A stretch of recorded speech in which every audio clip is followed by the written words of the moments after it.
minta dibantu untuk dicarikan buyer gitu ya. Nanti minta bantu untuk dicarikan buyer dan minta bantu untuk biasanya nanti mereka akan memfollow up dengan business matching gitu. Nah, jadi teman-teman nanti saya akan share alamat ininya ya. Teman-teman juga bisa akses sendiri sih di internet. Sebetulnya nanti akan kita share linknya di djpen.kemendak.go.id. Di sana ada kontak-kontak atau email-email para bapak ITPC di seluruh dunia yang bisa teman-teman kontak untuk dimintain tolong dicarikan buyer gitu. Jadi kalau teman-teman suka lihat status saya sedang business matching dengan buyer, nah itu salah satunya dibantu oleh para bapak ITPC dan banyak juga buyer saya yang memang berasal dari bantuan para bapak ITPC ini gitu ya. Jadi nanti teman-teman bisa coba untuk mengkontak bapak ITPC. Nah, materi malam ini kita akan membahas mengenai cara menghitung harga ekspor ya, cara menetapkan harga ekspor. Pokoknya kita udah belajar mengenai apa itu Incoterm, kemudian apa itu term of payment-nya seperti apa. Nah, di Incoterm itu ada yang namanya FOB price, equal price, CNF, dan ada CIF yang kita bahas empat Incoterm itu. Nah, yang jadi pertanyaan sekarang, gimana sih caranya ngitung ketika harga kita itu FOB, ketika harga kita CNF, ketika harga kita CIF, dan sebagainya. Komponen apa aja harus masuk di sana, kemudian berapa sih harga yang harus kita kasih ke buyer gitu ya. Nah, nanti malam ini kita akan bahas semuanya. Nanti akan disampaikan oleh Mas Tuhu cara perhitungannya seperti apa. Kita ada template-nya, nanti template-nya juga kita kasih. Nanti teman-teman ketika akan mengaplikasikannya, nanti tinggal diganti-ganti aja sesuai dengan kebutuhan produk teman-teman gitu ya. Baik, seperti Dewi, biasa. aku nggak lihat mukanya Bu Dewi. Iya, sengaja Mbak digelapin. Sengaja. Penasaran jadinya. Jadi kayak siluet gitu ya. Iya, sengaja sekali-sekali pakai siluet gitu.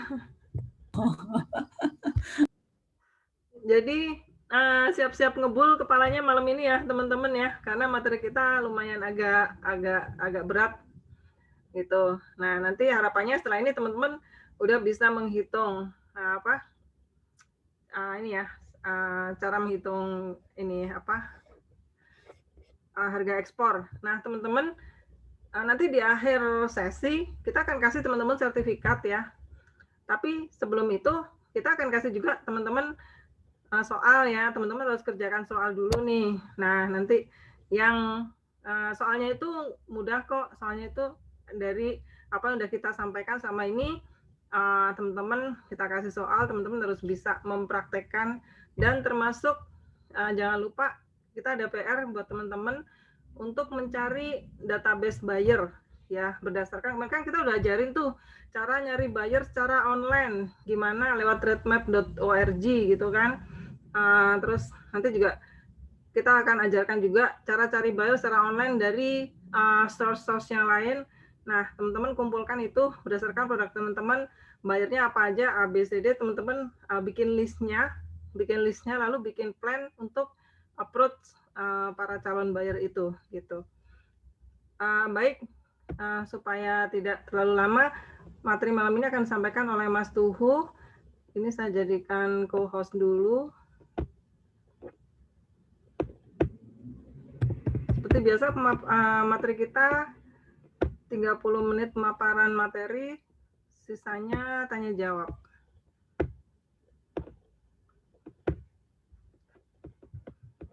Silakan Mas Tuhu.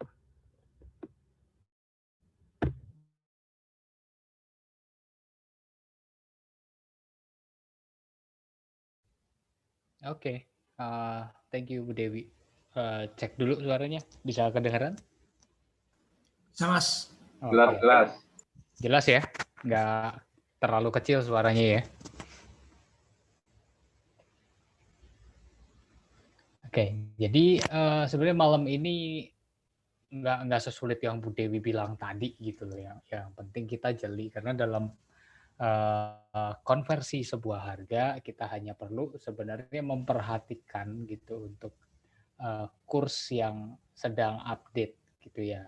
Kita juga harus ngerti soal kurs itu seperti apa sih jalannya kalau di dalam sebuah ekspor impor, dan pentingnya itu apa gitu dalam sebuah harga, dalam kita entah menghitung harga jadi mengkonversi dari yang tadinya kita kan komponen HPP-nya kita hitung dalam rupiah, itu mulai dari bahan baku, mulai dari HPP tenaga kerja, produksi, dan lain sebagainya, sampai akhirnya menjadi sebuah barang gitu ya, itu tidak akan terlepas dari komponen HPP.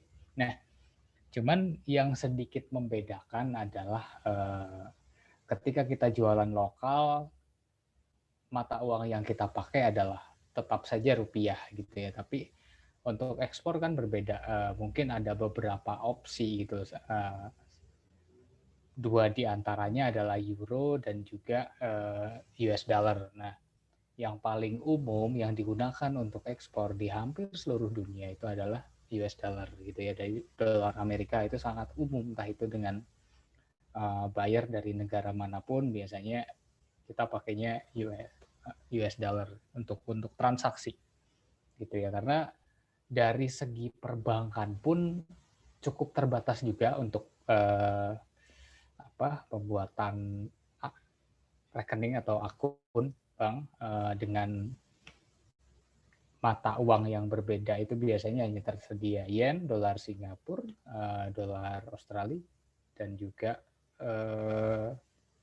dolar Amerika itu sih. Jadi kita ambil yang paling umum, misalkan teman-teman sudah ada legalitas usaha, kemudian NIB, SIUP, dan lain sebagainya, semuanya sudah ada. Nah, sekalian aja dibikin, karena ini tujuannya untuk ekspor, ya bikin 2 account lah. Yang satu dalam bentuk rupiah, yang satu lagi dalam bentuk dolar. Nah, lebihnya itu dulu untuk sedikit membuka. Nah, makanya kalau hari ini saya mau main dulu ke websitenya salah satu bank. Jadi kita harus tahu dulu fungsinya. Kalau di kurs kan ada 3 tuh. Ada kurs jual, ada kurs beli, ada kurs tengah gitu ya. Nah, kalau kurs beli itu jadi artinya bank itu membeli gitu, dalam arti gini, ketika kita menukar uang dalam bentuk dolar, kita ingin akan tukarkan ke dalam bentuk rupiah. Nah, itu banknya, artinya bank itu membeli dolar kita gitu ya. Kemudian kalau misal kita mau jalan ke luar negeri ya, katakanlah ke Amerika gitu, pasti dong tukar uang dulu gitu buat pegangan lah, buat apa. Nah, itu bank itu akan pakai kurs jual gitu ya. Nah, jadi kurs jual itu biasanya nilainya akan lebih tinggi daripada kurs beli, walaupun dengan mata uang yang sama gitu ya. Jadi biasanya ada selisih antara entah berapapun, bisa Rp100, Rp200, ataupun Rp300, kan biasanya akan seperti itu. Nah, jadi coba mungkin biar lebih gampang, coba kita main saya ajak teman-teman untuk ke websitenya yang paling umum, BCA deh. Oke, kita ke BCA aja. Jadi saya share screen ya. Bisa lihat ya di sini ya.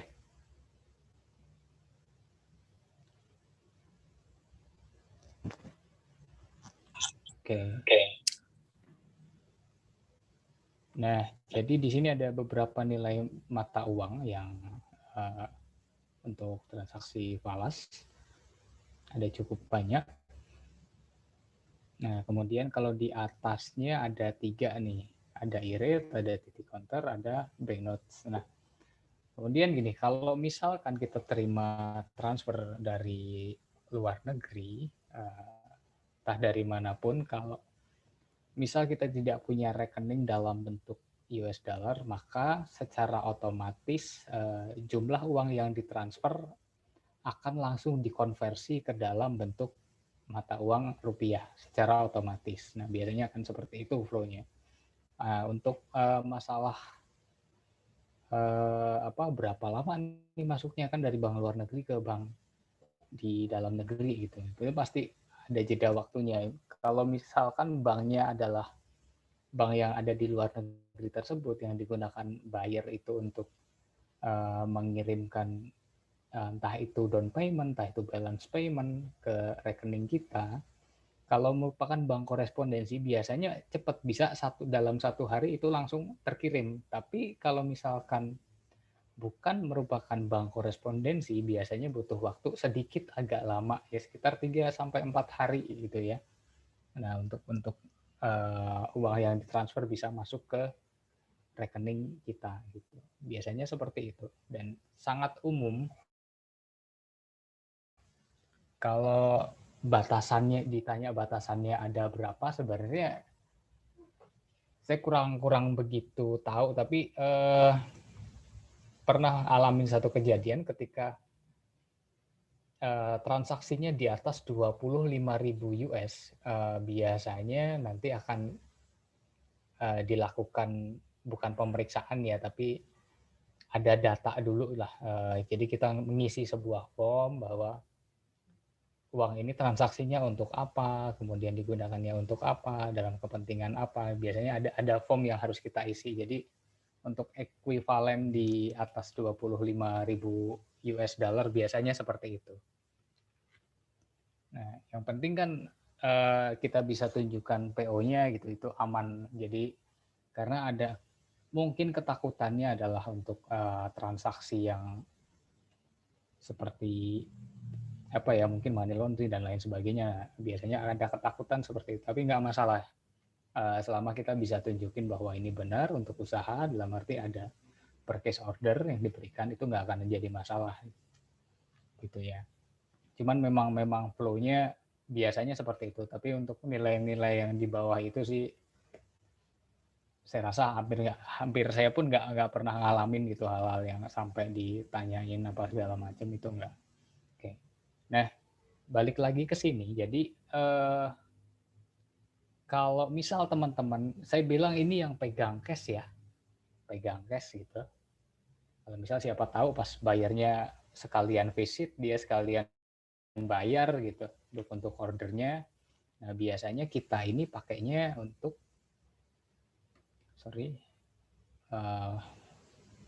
pakai yang banknotes untuk kursnya. Sebentar saya geser dulu. Jadi di sini ada 3, ada e-rate, ada titik counter, kemudian ada lagi banknotes, dan nilainya bisa berbeda-beda. Bentar, saya ke pinggir dulu. Oke. Nah, coba kita perhatikan yang paling atas. Nah, jadi kalau ini dolar, kalau di e-rate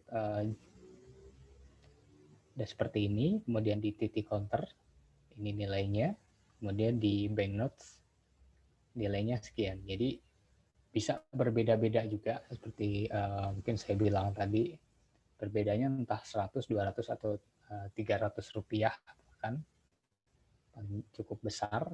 Jadi berbeda-bedanya. Nah, ketika kita mau tukar dari mata uang dolar ke mata uang rupiah, maka perkaliannya adalah dari sini. Untuk $1 nilainya 14.129 dikalikan misalkan 100 US dollar gitu. Kalau ini dalam bentuk cash ya, pakainya nanti banknotes. Nah, berarti kita akan menerima sekitar 1.400.000 sekian lah. Kita akan terimanya segitu. Nah, tapi kalau misalkan kita bawa uang, kita mau tukar uang dari rupiah ke dolar, maka inilah kurs yang akan digunakan. Gitu. Jadi istilahnya banknya ini sedang menjual dolar ke kita. Karena itu bedanya ya, saya rasa ini sangat basic sekali gitu ya. Jadi mungkin saya hanya mereview saja di sini biar teman-teman mungkin nggak lupa gitu. Nah, kemudian hubungannya apa dengan ekspor? Nah, ketika ekspor ini sebelum melakukan ekspor. Jadi ketika belum ada PO, buyer baru tanya-tanya harga. Nah, saya mau lepas lagi nanti dari sini ke, mungkin dulu saya pernah share ya untuk form yang format perhitungan harga gitu ya. Jadi saya mau close dulu dari sini, saya pindah ke form yang lain.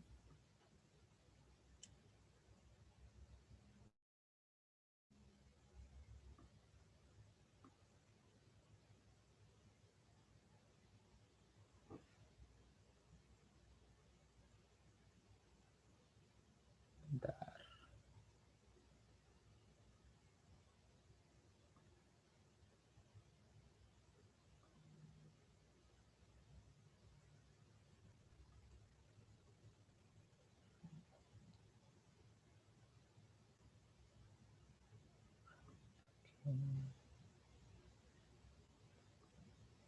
Nah,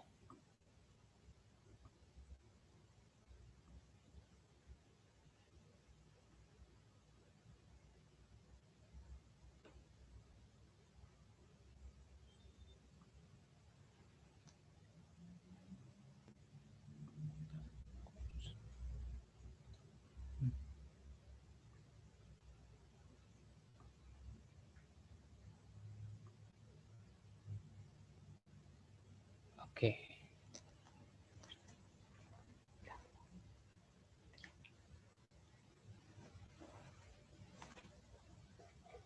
Bisa kelihatan di sini.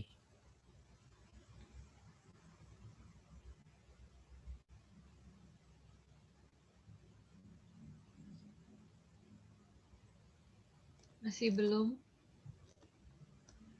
Cuma Oke. tulisannya aja Pak Tuhu. Gimana? Sorry, Tulisan aja, cuma started screen sharing tapi nggak ada layarnya. nggak muncul ya. Iya.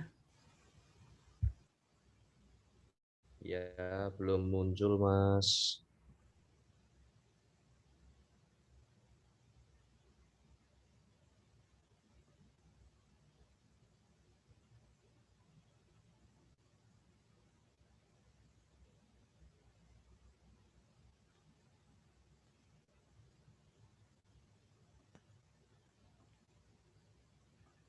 Dewi bisa dibantu mungkin?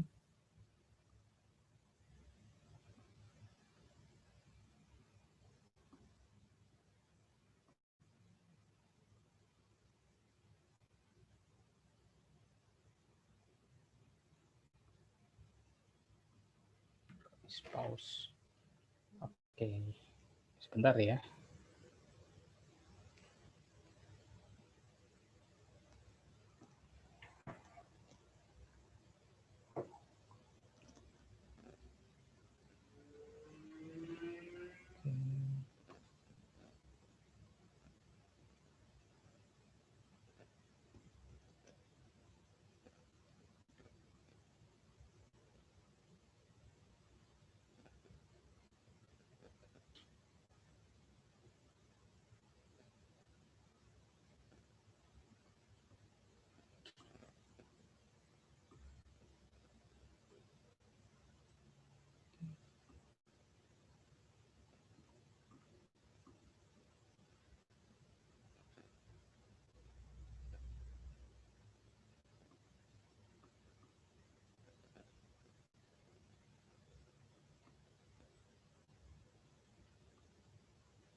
Bu Dewi mungkin saya bisa dijadiin host.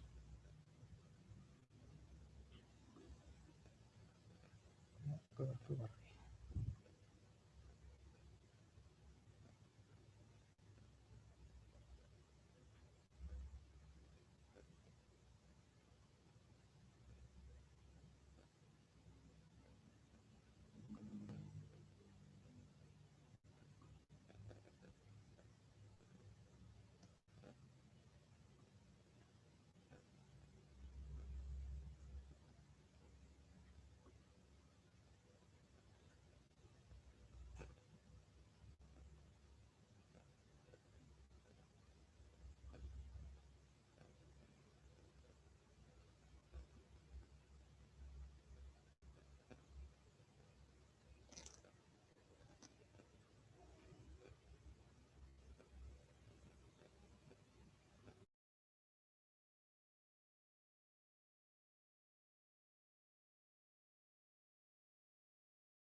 Nah, oke, udah kelihatan.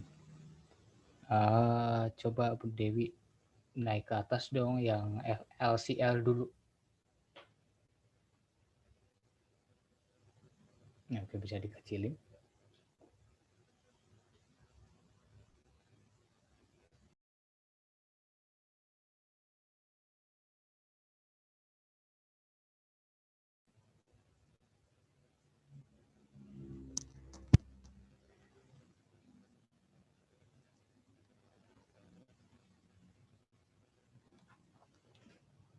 Nah, oke, teman-teman. Sorry, agak trouble. Nah, jadi kalau kita lihat di sini,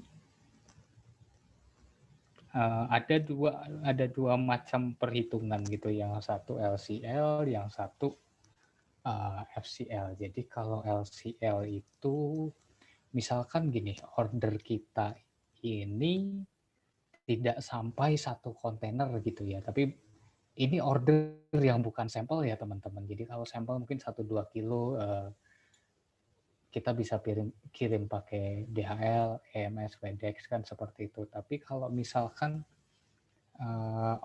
trial order untuk sampel beratnya 1 kilo, 100 atau 150 kilo kita pakai DHL, kadang sayang gitu uangnya, ongkos kirimnya biasanya cukup besar. Jadi ada opsinya tetap kita pakai kargo, walaupun nanti hitungan minimalnya akan tetap dihitung 1 CBM gitu ya. Nah, saya info dulu sebelum saya masuk ke perhitungan yang CBM. Jadi pada dasarnya teman-teman semua juga harus mengetahui dulu secara detail untuk ukuran dari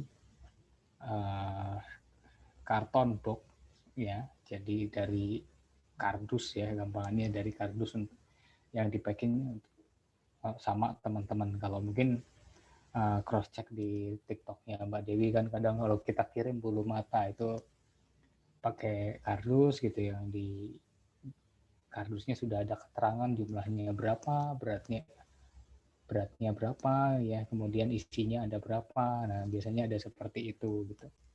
Nah, teman-teman pun untuk hampir di semua komoditi harus tahu nih soal ukuran, entah itu baik yang dengan kardus, dengan karung, atau mungkin media yang lain gitu. Itu tetap teman-teman harus tahu. Jadi biasanya kalau misalkan kita mau tanya harga ke forwarder, misalkan Mbak tanya nih ke forwarder, saya mau kirim dong order ke Jerman gitu. Ordernya ada totalnya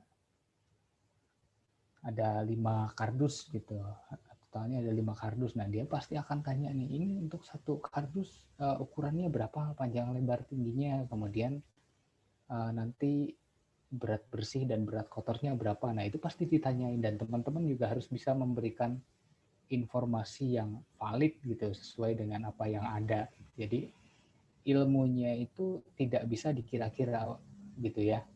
Jadi walaupun si buyer ini baru tanya gitu, nah kita harus siap dulu, siap dengan misalkan kita tetapkan untuk produk kita satu kardus isinya misalkan 100 gitu dengan ketentuan ukurannya sekian sekian sekian. Nah itu kita harus tahu tuh, dan kita juga tentunya harus bisa menghitung juga gitu. Nah kayak kalau saya ada contoh di sini, ini misal produk untuk banana chips gitu ya. Jadi singkat cerita, ini kita simulasikan ada order sebanyak 200 karton gitu ya. Nah, untuk satu kartonnya ini beratnya adalah 5 kg gitu ya. Jadi ada order berupa banana chip gitu ya, keripik pisang gitu, sebanyak 200 karton, dan satu kartonnya itu isinya adalah 5 kg. Nah, berarti ketika kita kalkulasi dari total ordernya adalah 1000 kg atau 1 ton gitu ya. Nah, jadi gini, ada beberapa macam juga perhitungan. Nanti ada istilah volumetrik, nanti ada istilah kubik metrik gitu ya. Jadi biasanya yang paling umum adalah dua ini. Kalau untuk LCL nanti kita akan lebih familiar dengan ukuran volumetrik gitu. Jadi ada satu rumus untuk menghitung ukuran volumetrik, yaitu rumusnya adalah panjang kali lebar kali tinggi.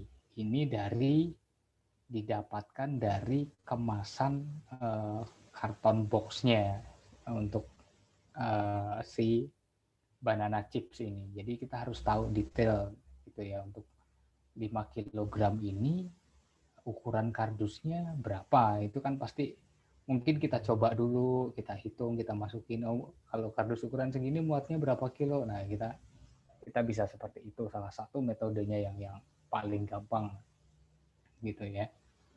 Jadi itu aja sih yang cukup mudah di sini. Jadi ketika kita menghitung ukuran volumetrik gitu ya. Jadi rumusnya tadi adalah panjang dikali lebar dikali tinggi, itu maka akan kemudian dibagi 5.000. Nah, ini akan secara otomatis akan ketemu berat volumetrik dalam hitungan kilogram. Nah, jadi berat volumetriknya ini adalah 7,2 kg. Padahal berat aslinya untuk berat barangnya sendiri itu adalah 5 kg. Sementara asumsikan untuk berat si karton boxnya misalkan 1 kilo lah, berarti kan sebenarnya cuma ada 6 kilo gitu, tapi berat volumetrik itu bisa berbeda gitu ya teman-teman, dari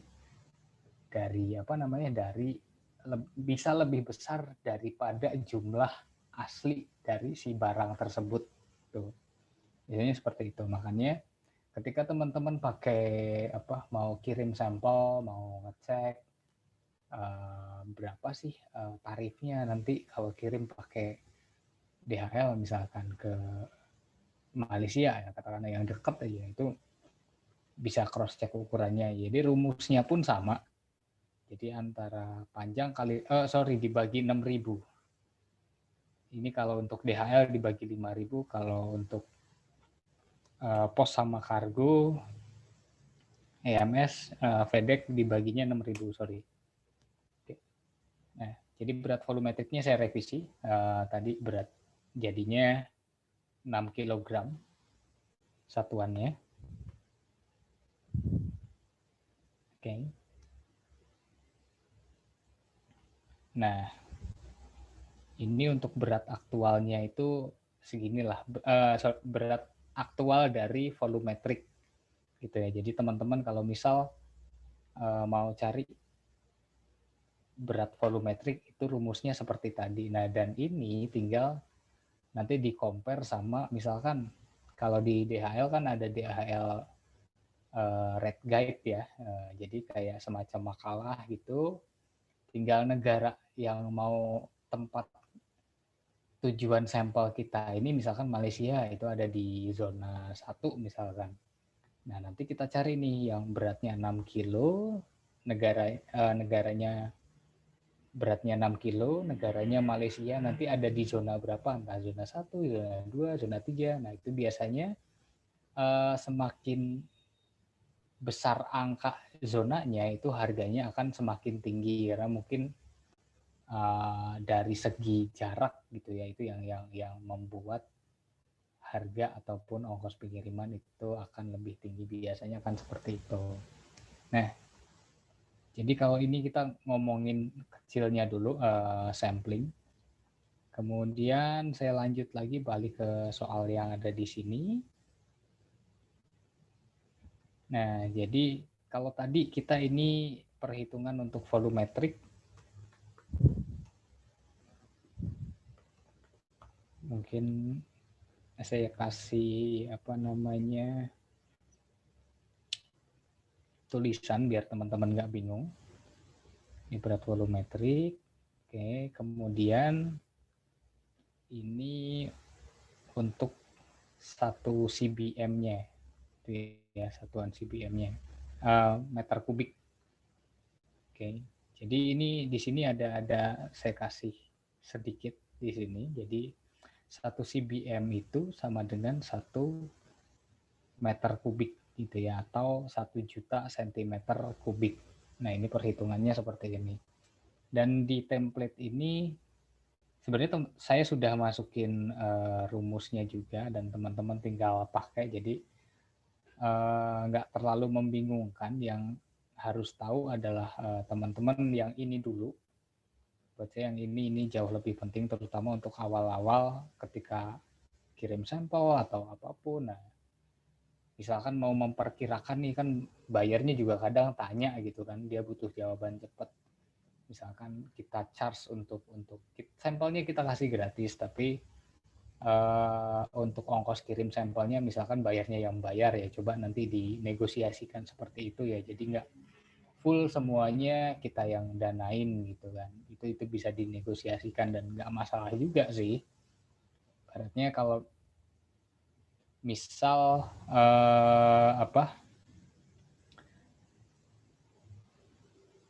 minta sampelnya banyak gitu dan negara tujuannya yang jauh gitu, otomatis kan pasti nanti akan mahal di biaya di ongkos kirimnya, dan belum tentu juga kan si buyer ini akan, ya kita sih berharapnya pasti setelah sampel sampai dia cross check oke, langsung turun PO gitu kan. Tapi andaikan itu terjadi ya syukur gitu, tapi misalkan ini tidak terjadi ya oke lah, kita kehilangan sampel gitu kan, tidak sampai kehilangan yang duit berapa juta gitu hanya untuk kirim sampel doang, dan itu nggak jadi order ya. Memang belum rezeki mungkin, tapi meminimalisir hal-hal seperti itulah ya. Makanya kita juga harus bisa bernegosiasi untuk masalah pengiriman sampel dan lain sebagainya. Nah, jadi seperti saya bilang, misalkan ini udah ketemu 6 kilo, tadi negaranya di Malaysia, teman-teman bisa cross check tuh, saya kasih nanti makalahnya di DHL Red Guide, tapi kayak belum ada update sih, saya ngecek masih rate-nya yang tahun 2020, saya belum dapat yang 2021. Paling selisihnya juga nggak terlalu banyak gitu. Nanti bisa teman-teman cross check, yang penting bisa menghitung ini dulu, terutama untuk sampling gitu. Nah, kemudian saya mau langsung masuk ke sini deh untuk menghitung harga gitu ya, menghitung harga ini yang jauh lebih penting. Jadi yang pertama pasti harga untuk X work dulu. Jadi X work itu sebenarnya tidak berbeda jauh dengan, atau saya bilang sama aja sama jualan lokal, karena kita tidak menanggung biaya apapun untuk pengiriman, entah itu kirim ke pelabuhan, entah itu kirim kemana-kemana, enggak. Intinya barang selesai di tempat kita, nanti urusan si buyer aja tinggal ngambil gitu, mau dia suruh orang, mau dia suruh siapa, nah kita udah nggak mau tahu, pokoknya barang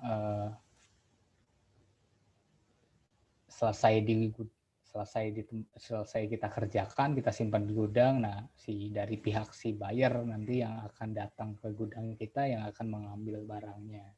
Nah, itu untuk Xbox, untuk teknisnya seperti itu. Nah, sebenarnya di sini sama aja. Jadi untuk teman-teman pasti sudah punya lah yang namanya perhitungan untuk harga pokok gitu. Entah itu teman-teman yang produksi sendiri. Kalau yang produksi sendiri saya yakin akan lebih detail sekali. Nah, dari raw material, kemudian dari bahan baku, dari tenaga kerja, komponen pendukung dan lain sebagainya, itu HPP-nya pasti akan sedetail itu gitu kan. Nah, untuk teman-teman yang jadi middleman, ibaratnya HPP-nya adalah tadi beli di produsen harga berapa, nah itu HPP-nya teman-teman yang jadi middleman gitu, entah itu ada ordernya produk setengah jadi, produk mentah, ataupun barang jadi, itu HPP-nya perhitungannya kurang lebihnya gitu. Jadi kita beli berapa, misalkan ada ongkos kirim dari tempat si supplier ke tempat kita berapa, nah itu ditambahkan, baru itu akan jadi HPP gitu. Nah, kemudian di sini katakanlah kita kan nggak mungkin mengemas sesuatu itu tanpa karton box ya, karena karton box sendiri juga punya beberapa fungsi, salah satunya ya mengamankan barang supaya tidak rusak, yang kedua untuk perhitungan pengiriman juga lebih enak, dan barang juga nggak kececer gitu kan. Intinya meminimalisir kerusakan juga, dan lebih banyak fungsinya ke segi situ, jadi menjaga produk kita juga. Tuh, kemudian di sini ada komponen kita masukkan tenaga kerja staffing gitu ya, karena mungkin kalau kuantitinya cuma 200 box beratnya 5 kilo ya, katakanlah kita angkut sama 1 orang karyawan atau 2 orang karyawan ya masih oke lah. Dan biasanya kadang tetap kita kasih budget gitu, entah berapapun di sini, ibaratnya untuk ongkos tukang ya ngangkutin barang dari gudang ke kontainer gitu, ke entah itu kontainer, entah itu truk atau apapun itu. Nah, kemudian di sini ada operasional untuk survei atau staffing. Jadi saya harap sih dibiasakan dan perlu diketahui juga untuk teman-teman. Jadi kalau misalkan sudah mau ekspor gitu, biasanya kita kontekan sama forwarder, akhirnya nanti kita akan ditunjukin nih kontainer yang akan kita pakai. Biasanya kita diharuskan untuk memeriksa gitu ya. Sebenarnya tidak diharuskan juga, kalau misalkan ada baiknya kita memeriksa dari kondisi si kontainer tersebut. Nah, kenapa harus memeriksa kondisi kontainernya? Kalau misalkan gini, kontainernya ada kondisi penyok atau ada kondisi yang dia rusak gitu kan, mungkin ataupun bisa jadi itu nanti akan berpengaruh ke barang kita. Nah, kebetulan kalau misalkan barang kita yang sifatnya general, tidak mudah busuk dan lain sebagainya, atau tidak mudah rusak, ya oke-oke aja lah. Tapi kalau misalkan barang kita yang rawan gitu, takut nggak bisa kena air, nggak bisa terlalu panas atau apa, nah itu tentunya kan akan jadi masalah juga, apakah si kontainernya bersih atau kotor atau ada lubangnya, kita nggak tahu. Makanya itu kadang kita cross check dulu untuk di awal-awal, setidaknya teman-teman mengetahui gitu kan kondisi di kontainer itu seperti apa. Ada baiknya seperti itu, dan katakanlah itu juga dibudgetin sekalian dalam komponen harga gitu ya, kalau masih memungkinkan. Nah, baru kita yang terakhir kita ngomongin margin. Nah, saya balik lagi ke awal sini. Jadi kalau di sini saya asumsikan untuk HPP-nya, oke, HPP-nya adalah 20.000 per kilo dan kuantitinya adalah 1.000 kilo. Jadi tinggal kita kalikan saja di sini. Tinggal kita kalikan, nanti ketemu hasilnya kan HPP untuk produknya saja, bahan bakunya saja, si banana chip ini sudah sebesar 20 juta gitu, untuk 1 tonnya. Nah, kemudian tadi kita sudah sedikit hitung-hitungan nih. Jadi saya ini ketika menghitung untuk 1 karton box dengan isi 5 kg banana chips atau keripik pisang, itu besarnya adalah 40 cm, lebarnya adalah 30 cm, dan tingginya 30 cm. Nah, itu harganya adalah Rp10.000 per box. Ini per box ya. Jadi untuk 1 box atau 1 karton box itu harganya Rp10.000. Nah, karena ordernya kita ini jumlahnya 1 ton dan untuk 1 boxnya isinya 5 kilo, maka kan tentunya kita akan bagi ini dari 1.000 dibagi 5, maka hasilnya adalah kita butuh sebanyak 200 box. Nah, maka ketemu di sini hasil kali dari harga per boxnya dikali dengan jumlah box yang kita butuhkan. Itu ya. Di harganya adalah 2 juta. Jadi totalnya budget yang harus disediakan adalah 2 juta. Nah, kemudian stuffing mungkin kita kosongin aja. Kita lewatin aja. Opsional sebenarnya kalau yang poin nomor 3. Karena FCL ya, nggak terlalu banyak saya bilang. Nah, kemudian nomor 4 adalah operasional survei ataupun staffing. Jadi ini yang ketika kita ngecek tadi itu untuk kita misalkan dari kota A ke kota pelabuhannya di kota B nih, kita harus datang ke sana, ya, bensin, bayar tol gitu dan lain sebagainya, mungkin kita budgetin 500.000 untuk pulang pergi misalkan seperti itu. Nah, kemudian yang terakhir adalah kita baru ngomongin soal margin.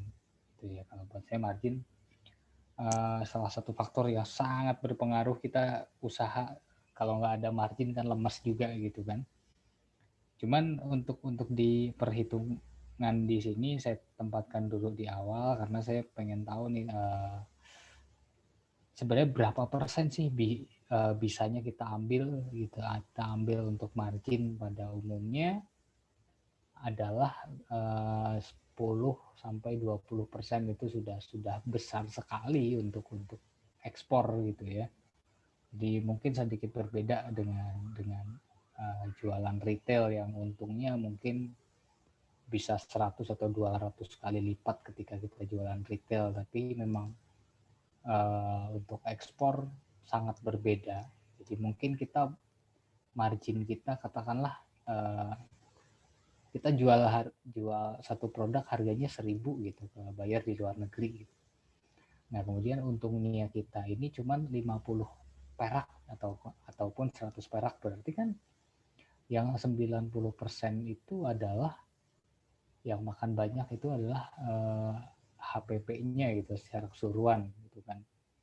Jadi ada beberapa komoditi termasuk komoditi saya yang sebenarnya ketika dijual di pasar internasional, di ekspor itu harganya bisa lebih murah daripada harga yang ada di lokal.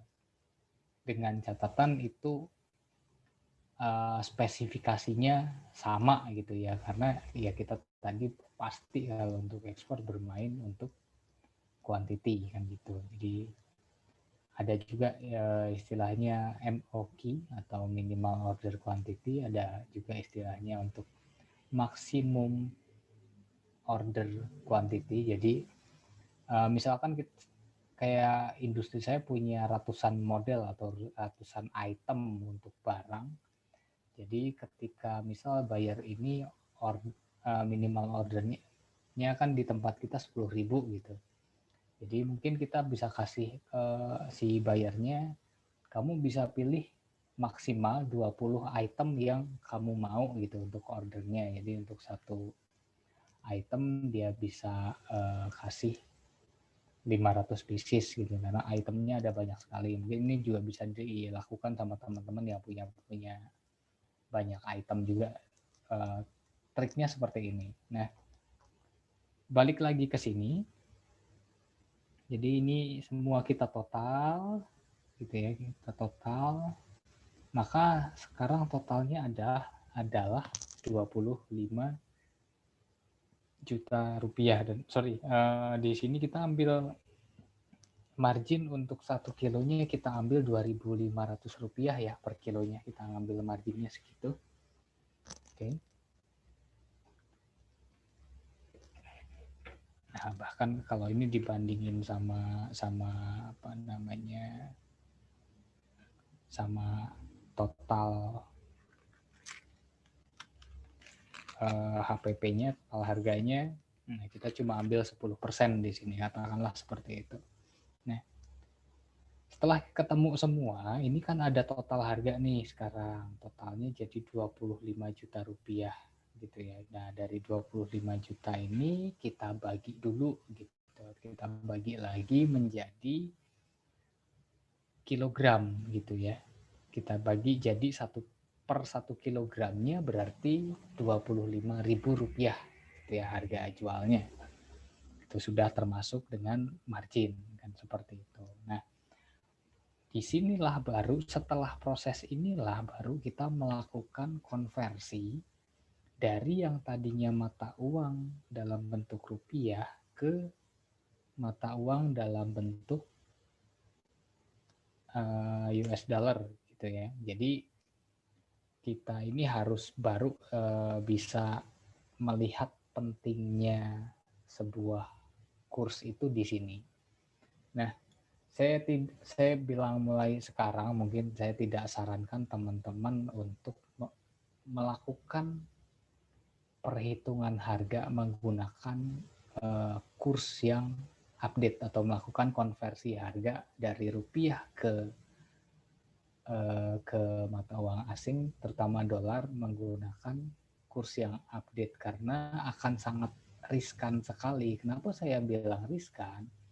Rupiah ini setiap hari nilainya pasti berubah-ubah, entah itu menguat ataupun rupiah ini melemah terhadap dolar gitu ya. Ini pasti berubah-ubah dan kita nggak akan bisa prediksi gitu. Ini hari ini misalkan rupiahnya menguat gitu, besok pasti rupiahnya nilainya melemah. Nah, itu kita nggak bisa tuh seperti itu. Makanya di sini kita harus cari kurs yang aman supaya ketika ada kenaikan ataupun ketika rupiahnya menguat ataupun melemah, harga kita tetap tidak terganggu gitu ya.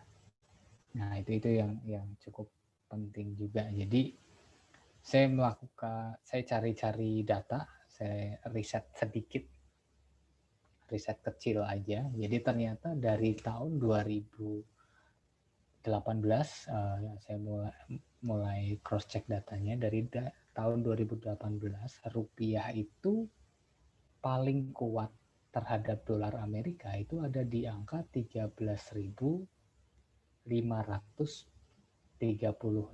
rupiah per dolar. Itu di tahun 2018 masih di kuartal pertama tahun 2018.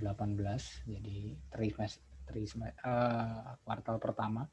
di 4 bulan, jadi antara Januari sampai April 2018 itu sekitaran segitulah. Itu kurs-kurs paling kuatnya rupiah segitu. Tapi untuk sekarang kan rupiah cenderung ada di 14.000 gitu ya, 14.800, kadang 14.200 atau 300 itu nilainya seperti itu. Dan kalau kita berbicara paling standarnya rupiah ada di 14.000 lah. Cuman untuk kalau kita menggunakan kurs yang 14.000 itu akan terlalu riskan terhadap ya tadi menguat atau melemahnya dari rupiah terhadap dolar. Nah, makanya di sini saya tidak sarankan teman-teman pakai kurs update gitu ya. Jadi kita harus punya batasan seperti apa yang saya bilang tadi. Katakanlah kurs belinya kita pakai yang 13.500 gitu ya. Karena selama 2000 selepas dari 2018 mungkin rupiah tidak sangat jarang sekali itu turun sampai di 13.500 gitu. Itu based on data gitu ya. Data yang ada dan itu real. Rupiah jarang sekali turun sampai 13.000 sampai menyentuh 13.500 itu sangat jarang. Makanya saya bilang ini satu titik aman gitu untuk melakukan konversi harga. Saya sudah ganti di sini 13.500. Oke, untuk kurs jual sih nggak masalah, mau ditetapin juga. Oke, jadi hasilnya akan seperti ini sekarang teman-teman. Memang sedikit lebih mahal karena tadi sekitaran 1,7, sekarang jadinya 1,8. Tapi yang pasti ini lebih aman walaupun ada kenaikan. Jadi kita ini aman dari tadi menguat atau melemahnya rupiah. Mungkin teman-teman nggak akan tidak merasakan ya kalau misalkan value-nya kecil. Cuman ketika value-nya sangat besar, cukup besar, katakanlah dari ada nilai total ordernya 20.000 US gitu. Selisihnya kalau misalkan 100 rupiah aja itu udah 2,5 juta gitu kan. Itu baru 100, selisihnya 100 rupiah. Ya kalau untung ya syukur gitu bisa kantongin lah buat nabung, buat jajan dan lain sebagainya. Cuman kalau misal ternyata kurs yang kita tetapkan tadinya 14.000 sekarang jadinya 13.900 kan berarti kita mengalami kerugian karena kurs itu sudah 2,5 juta. Jadi ini sedikit gambaran yang cukup mudah gitu untuk teman-teman di sini. Di intinya kita mengamankan dulu dari kurs. Nah, jadi ini harga yang akan kita tawarkan kepada buyer gitu ya. Jadi sekarang kalau mereka kan nggak akan ngerti juga soal rupiah gitu, mereka nggak akan concern karena nilainya memang di dunia cukup lemah.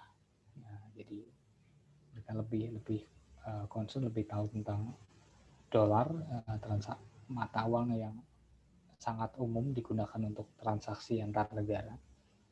Jadi nilainya sekarang akan segini. Jadi ketika kita melakukan penawaran ataupun mau ngirim penawaran ke buyer, nah kita sudah tahu nih, oh harga ex-work-nya untuk per kilonya itu sebesar 1,852 US dollar gitu ya.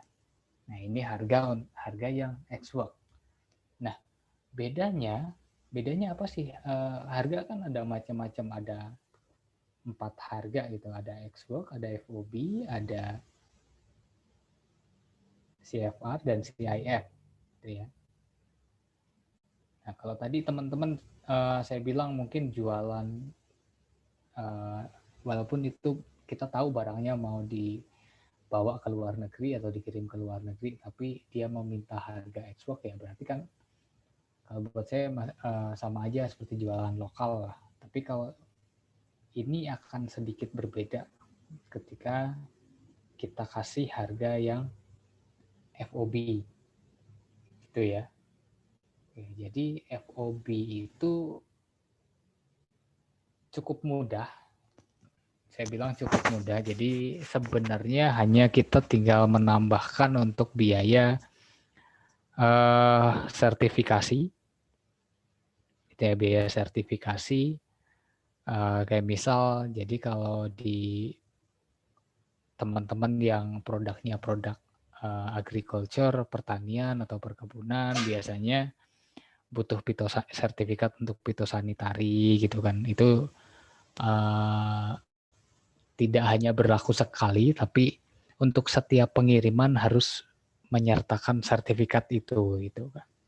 Ataupun misalkan SKA atau COO, ya, biasanya ada biaya-biaya juga yang harus dikeluarkan gitu. Nah, balik ke sini lagi. Jadi itu sekilas soal FOB. Jadi ada beberapa komponen yang ini mungkin bisa jadi patokan teman-teman.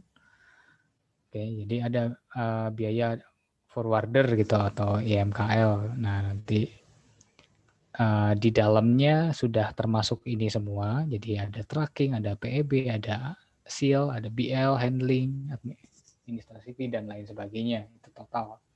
Itu sebesar 2,8 juta gitu ya. Nah, kemudian ada biaya tracking ke gudang forwarder. Per kartonnya misalkan dihargain Rp2.000. Ini permisalan aja karena mungkin jaraknya tidak terlalu jauh gitu kan. Kemudian ada THC, terminal handling charge. Nah, terminal handling charge ini sudah ada ketetapannya.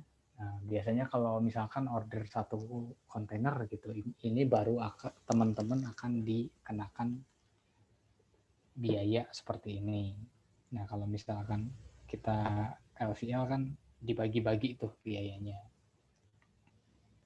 Oke. Nah, kemudian di sini ada biaya bank. Jadi formatnya di sini adalah untuk transfer antar bank gitu ya, ada biaya bank. Misalkan sebenarnya bukan 40 tapi 30 saya bilang. Jadi biasanya gini, saya lupa bilang tadi di awal. Jadi kalau misal kita terima pembayaran balance payment, itu kalau misalkan dari pihak pengirim uang itu tidak membayarkan administrasi, maka dari jumlah uang yang dia kirim itu secara otomatis akan langsung terpotong sebesar antara range 20 sampai 30 US dollar gitu ya. Jadi saya harap teman-teman menginfo ke buyer kalau misalkan ada potensi. Jadi jangan lupa diingatkan supaya membayar biaya administrasinya. Jadi supaya uang yang masuk ke rekening kita nantinya itu utuh gitu, dalam arti tidak terpotong karena si bayarnya mungkin nggak bayar biaya administrasinya di bank gitu untuk pengiriman antar negara gitu. Jadi akhirnya yang tadi harusnya uang masuk ke kita sekian, jadinya terpotong sebesar sekian kan gitu. Oke. Nah, di sini karena produknya produk makanan juga, jadi pastinya ada certificate of origin. Jadi ini based on request buyer ya biasanya, based on request buyer. Jadi minta certificate of origin atau bahasa Indonesianya SKA, surat keterangan asal. Jadi yang menunjukkan bahwa barang ini dibuatnya itu di mana gitu. Itu untuk COO seperti itu. Nah, kemudian ada sertifikat fitosanitari. Untuk sertifikat fitosanitari ya tetap bisa kalau misal teman-teman punya waktu untuk mengurus sendiri atau pengen tahu gitu, coba cross check di balai karantina gitu ya. Bisa cross check ke sana, tinggal bawa sampel, nanti biayanya berapa paling. hasilnya akan langsung keluar bahwa barang ini kandungannya seperti ini, kemudian akan ada keterangannya ini layak untuk ekspor gitu. Kalau fitosanitari hanya seperti itu. Kalau di sini tidak ada sertifikat fumigasi. Kalau fumigasi umumnya itu biasanya untuk kayu, mebel, furniture, biasanya seperti itu. Biasanya pakai fumigasi. Nah, kecuali untuk makanan kan sedikit berbeda, hanya membutuhkan untuk COO dan juga sertifikat fitosanitari. Nah, besarannya adalah sekian. Jadi teman-teman jangan khawatir juga ketika tidak bisa mengurus ini atau nggak tahu flow-nya ngurusnya kemana, nggak sempat mondar-mandir. Nah, dua hal ini atau beberapa hal ini bisa dibantu sama forwarder gitu ya. Jadi bisa dibantu sama forwarder. Jadi tenang aja, nggak usah panik, nggak usah ambil pusing. Tinggal kita tanya, tapi setidaknya kita bisa memperkirakan berapa sih biasanya biayanya, budgetnya. Jadi kalau ditanya ada buyer nanya gitu, kita jawabnya nggak kelamaan dan bisa langsung jawab. Nah, besarannya adalah seperti ini kurang lebihnya. Pada akhirnya tadi dari nilai yang 25, oke. Ya, yang di sini kita total semuanya ya. Kita total semuanya ditambah dengan HPP yang tadi, kayak yang 25 ditambah dengan 25 juta ditambah ini semua. Oke. Maka akan ketemunya 29.329.000 rupiah gitu ya. Ketemunya akan seperti ini nih. Oke. Nah, mungkin teman-teman di sini bisa kasih juga untuk pajak UMKM sebesar 0,5%. Atau biasanya seperti itu, kasih spare sekalian, masukin. Oke. Nah, jadi sekarang kita jumlah juga totalnya. Jadi kalau tadi totalnya 29.329, kemudian sekarang jadinya 29.475.645 rupiah gitu ya. Nah, tetap kita bagi lagi ke dalam hitungan per kilogram. Nah, nanti ketemunya akan 29.400 sekian gitu kan. Nah, baru di sini tetap kita ulang lagi, kita konversi lagi. Dari yang harganya rupiah, kita konversi lagi menjadi harga yang dolar. Nah, kalau tadi kan ketemunya 1,1852. Nah, kalau FOB sekarang karena ada biaya-biaya yang ini, maka dia harganya akan jauh lebih mahal gitu. Tapi nanti buyer juga tetap akan cross check lebih menguntungkan untuk si buyer ini pakai harga yang mana, entah itu FCL ataupun entah itu X-Work ataupun FOB. Yang paling umum digunakan saat ini ya dua itu. Ataupun kalau yang sebenarnya memang benar-benar paling umum harganya ya FOB, itu yang biasa ditawarin gitu ya. Dan clue-nya sebenarnya cuma satu, kita harus tahu nih ongkos kirim dari tempat kita ke pelabuhan ataupun bandara terdekat yang ada di sekitar kita ini totalnya berapa, misalkan untuk kalau misalkan ordernya nggak terlalu banyak gitu, kita masih bisa bawa pakai mobil gitu, itu kan pastinya biayanya lebih murah gitu, kita nggak perlu sewa entah itu truk atau kontainer atau apa gitu, nggak perlu seperti itu. Nah, setelah ketemu ini tadi, sekarang kan harganya jadi lebih mahal 2,183. Nah, baru kita mulai perhitungan per kartonnya. Ini itu harga untuk satu kartonnya itu sebesarnya sekian. Ini cuman masalah perkalian saja. Dan untuk totalnya, harga totalnya untuk seluruh order dan untuk seluruh order 1000 kilo dengan harga FOB itu nilainya adalah 2.183,5 US dollar itu untuk setiap shipment yang dilakukan. Kalau misalkan ordernya 1000 kilogram atau 1 ton. Nah, kemudian perhitungan harga atau jenis harga yang selanjutnya adalah CFR, cost and freight. Jadi biayanya hanya ditambah saja per CBM-nya, tambah biaya per CBM-nya 20. Jadi kalau tadi kan kita ketemu nih, sudah ketemu yang ini. Oke, ini hitungan CBM kan pasti kena kubik metrik. Jadi sudah banyak juga ini perhitungan untuk kubik metriknya. Sudah ada rumusnya juga. Oke. Perhitungan kubik metriknya. Nah, jadi di sini udah enak, kita tinggal tulis saja, masukin aja, udah terkoneksi juga dengan rumus.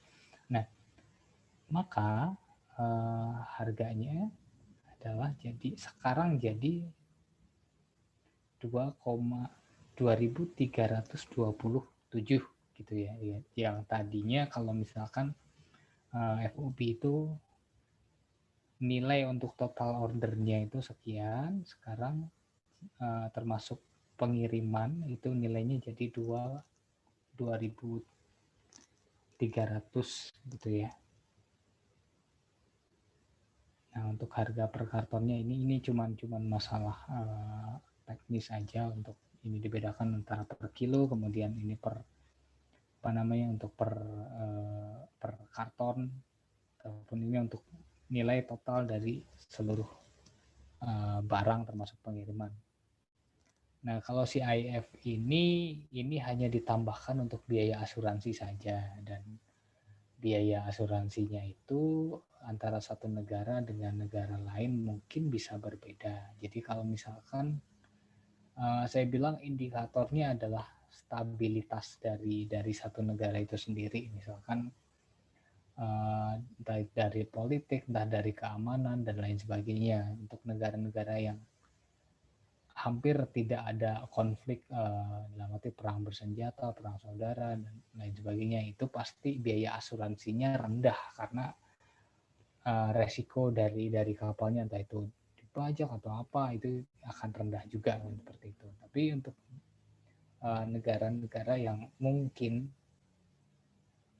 banyak terjadi konflik itu, dia biaya asuransinya pasti akan cukup besar juga, dan itu ngikut-ngikut aja dari bagaimana kondisi satu negara tersebut gitu.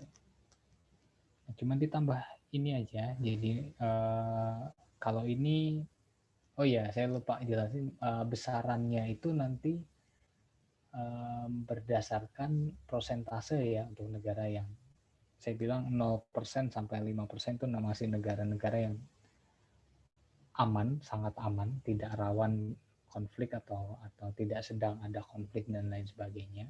Nah, makanya untuk biaya asuransinya sangat cukup rendah. Itu ya. Jadinya cuma sebesar 0,5% dari total order 2.327. Maka ketemunya adalah 11,64 US dollar. Gitu ya.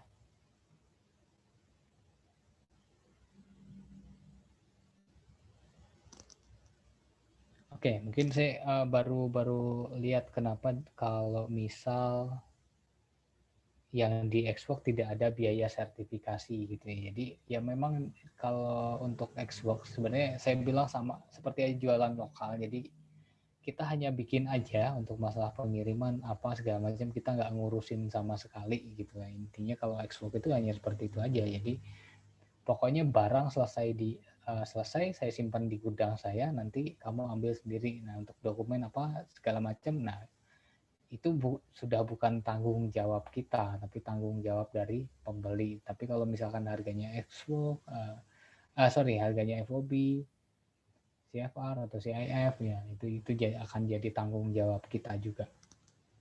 Tuh, kurang lebihnya seperti itu. Nah, jadi mungkin untuk teman-teman bisa sekarang sudah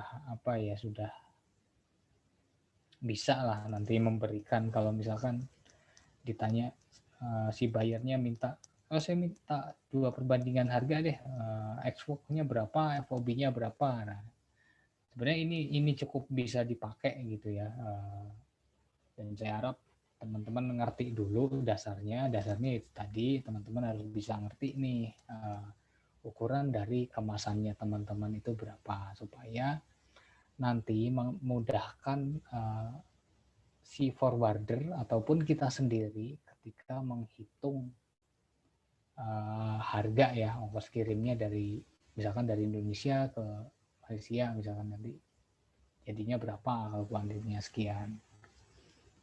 Nah, oke, ini untuk yang FCL. Jadi FCL itu memang sedikit agak rumit perhitungannya karena kita harus mengenal dari volumetrik, CBM dan lain sebagainya. Itu yang cukup rumit dari FCL.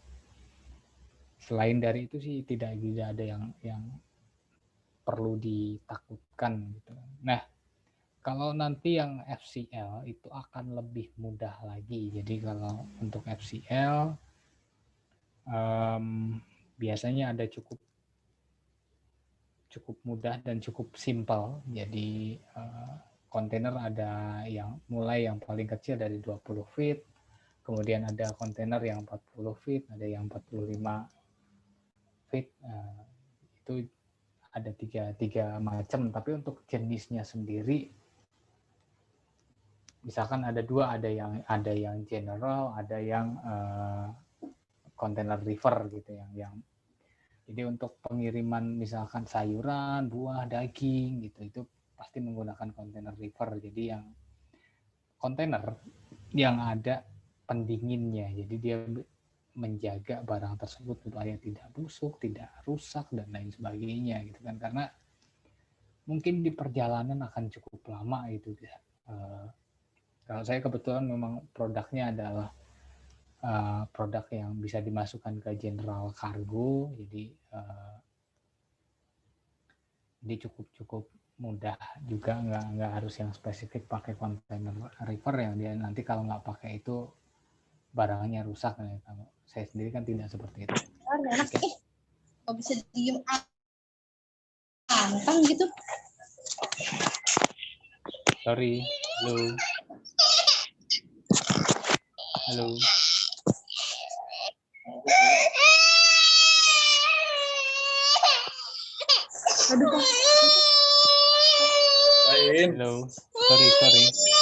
sorry, bisa di unmute, bisa di mute, sorry. Oke. Nah, itu tadi yang apa namanya, yang LCL. Sebelum saya yang ke FCL, mungkin teman-teman ada yang tanya dulu. Monggo, silahkan. Halo Mas Tuhu. Iya. Mas, ini saya mau nanya nih Mas. Oke. Kebetulan kemarin saya baru komunikasi sama forwarder. Oke. Setelah saya rencana mau kirim barang dari Bengkulu nih Mas. Nah, yang saya semua tanya untuk Indonesia ini Mas, untuk pelabuhan internasional itu cuma 4 ya di Indonesia ya, di Medan, Jakarta, Surabaya, dan Semarang ya. Selain itu nggak bisa ya Mas pakai pelabuhan terdekat untuk langsung ekspor ya?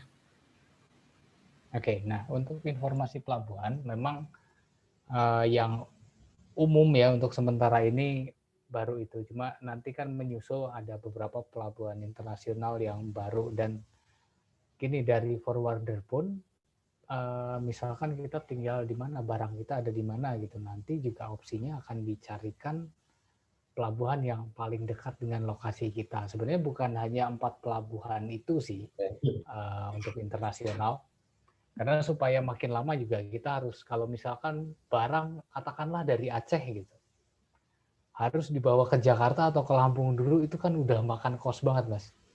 Surabaya lagi.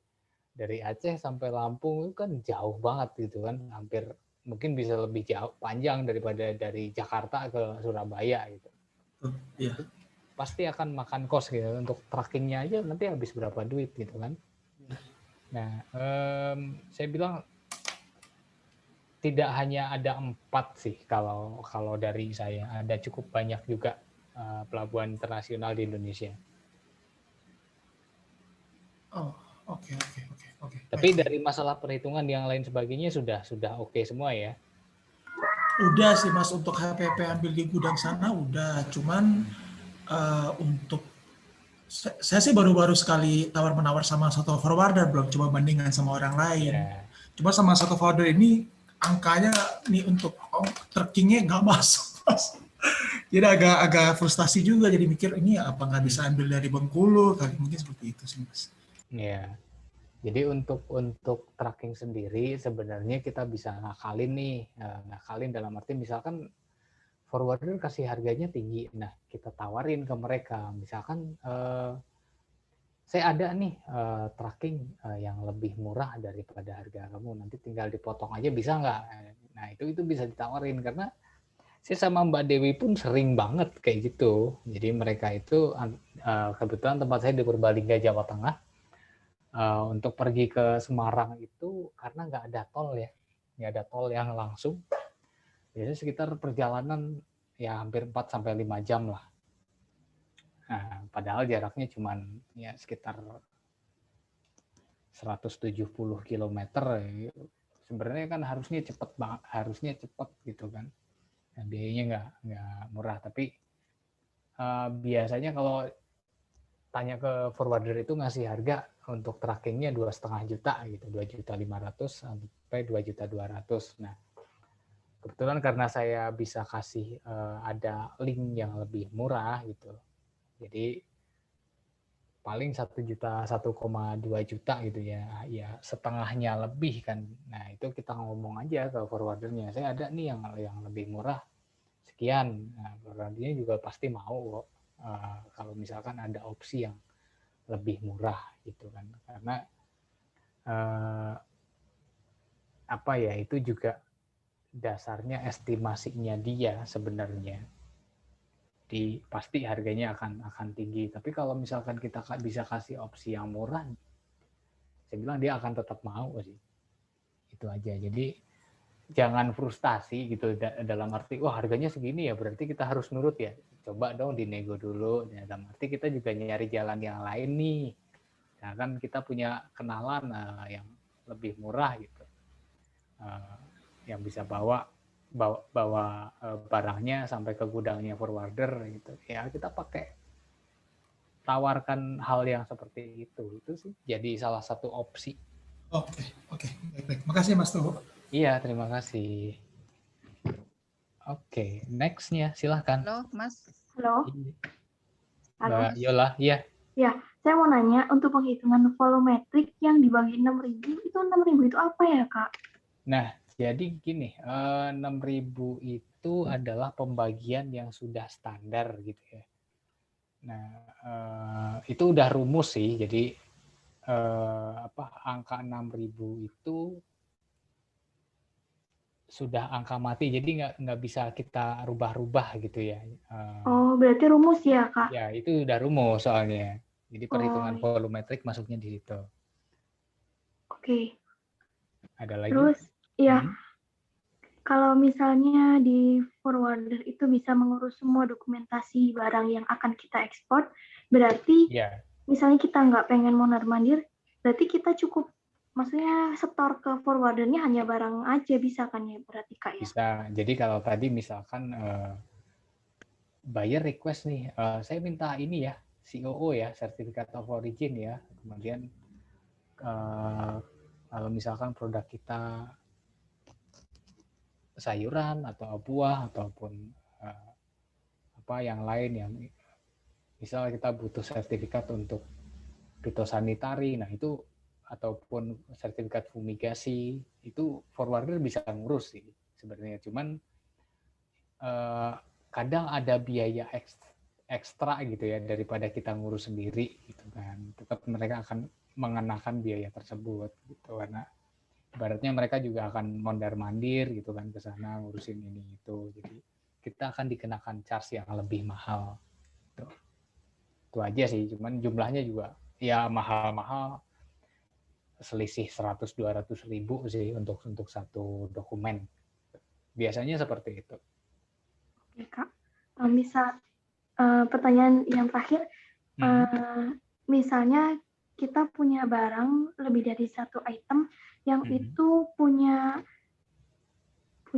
apa namanya? Ukuran. Punya definisi, ukuran, bentuk yang berbeda.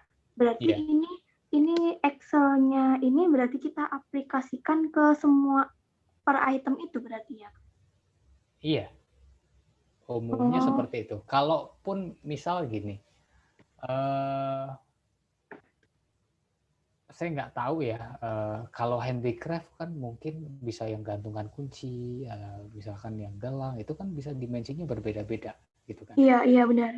Nah, kalaupun itu si bayarnya mau, ataupun karena ordernya misalkan nanggung banget nih kalau boxnya dipisah-pisah, ukurannya juga kecil-kecil, dijadiin satu aja deh, nanti di dalamnya ada dus kecil lagi buat dua item ini misalkan, itu nggak jadi masalah sih. Jadi kita tetap ngitungnya satu ukuran box besarnya. Yang penting nanti di dalam sebuah packing list itu rincian barangnya ada dan sesuai. Dalam arti jumlah ya. Misalkan si gelangnya jumlahnya 2.000 gitu, si gantungan kuncinya jumlahnya 1.000 gitu. Nah itu harus tetap tertulis gitu. Oh iya, Kak. Oke, Kak, terima kasih ya. Iya. Oke, Halo, next. Mas. Iya. Mas mau Sorry. nanya. Oke. Ini LCL ya. Karena kalau kita lebih dari 200 kilo itu kan nggak bisa pakai apa namanya yang DHL itu ya. Sebenarnya bukan tidak bisa. Bisa. Bisa. Cuman charge-nya besar sekali. Harganya gitu. saya yakin akan lebih mahal. Jauh sekali lebih mahal. Nah, kalau misalnya kita pakai kontainer, nah itu ngitungnya misalnya hasilnya katakanlah misalnya 6 kilo ya. Nah itu dikali biayanya jadi berapa harganya tuh Mas? Kita ngitungnya gimana? 6 kilonya itu untuk mendapatkan biaya dari mana? Sorry, bisa diulang gimana? Gini misalnya ya, dapatnya 200 kilo misalnya ya. Ada order 200 kilo. Kan hitungan tadi tuh panjang, tinggi, lebar. Nah itu kan dibagi, tetap ini. dibagi gimana? Jadi dari ini panjangnya, panjang dari boxnya ya, panjang, lebar, tinggi. Kalau ini bukan 200 kilo ya, tapi 200 master box ya. 200 master box. 200 karton gitu, bukan 200 kilo. Nah untuk beratnya per boxnya ini kan 5 kilo gitu. Jadi karena ordernya totalnya 1 ton, berarti kan kita bagi 5, kita butuh 200 master box itu sih. Terus gimana tadi? Sorry. Pertanyaannya, kita menentukan biaya itu dari mana gitu loh.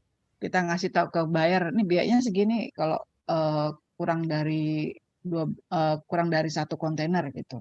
Ngasih taunya. Itu kita ngelihatnya dari mana, Mas? Oke, jadi sebenarnya balik lagi ke tadi. Kan kita ada komponen harga banyak sekali, ada harga HPP produksi, kemudian untuk HPP packaging, kemudian ada staffing, ada operasional, ada survei. Nah, bagaimana kita menentukan si ongkos kirim ya, misalkan dari Indonesia ke negara tujuan gitu kan? Apa gimana? Iya, ke negara tujuan. Misalnya dia cuma minta 5 ton misalnya kan. Nah, itu gimana? Kita tetap ngitung ini ya Mbak, urutannya FOB ini Mas. Iya, urutannya tetap seperti ini. Nah, jadi yang kita yang akan menghitung itu sebenarnya bukan kita ya. Tapi dari forwarder. Nah, ini adalah informasi yang nanti dibutuhkan sama si forwarder gitu ya. Jadi yang berbeda adalah di poin misalkan nomor 6 nih. Nomor 6 ini biasanya beda-beda gitu kan. Nomor 6, nomor 7 itu yang ada di komponen FOB ini pasti berbeda. Bisa jadi berbeda antara satu forwarder dengan forwarder lain gitu ya.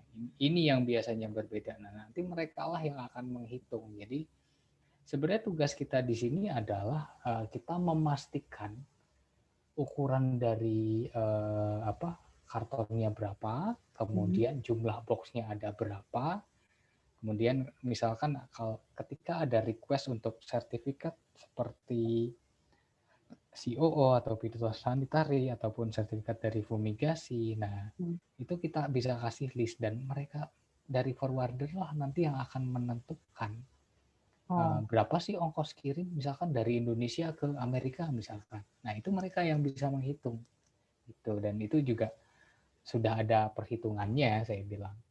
Jadi ibaratnya kita di sini hanya menghitung ukuran luas dari kontainer yang kita gunakan. Sementara untuk harga pengirimannya per CBM, biasanya mereka itu standar patokannya adalah per CBM. Jadi kita dari menghitung ini, kita ini butuh berapa CBM untuk barang kita. Gitu. Jadi nanti akan dikalikan, misalkan per 1 CBM-nya katakanlah 2 juta misalkan. Nah, kita butuhnya 7 CBM, berarti 2 juta dikali 7 CBM, nanti totalnya kan 14 juta misalkan dari Indonesia ke Amerika misalkan, seperti itu. Kurang lebihnya seperti itu. Oh, jadi yang penting kita hanya kasih informasi ke forwarder berapa volume kita sama berapa banyak gitu ya Mas?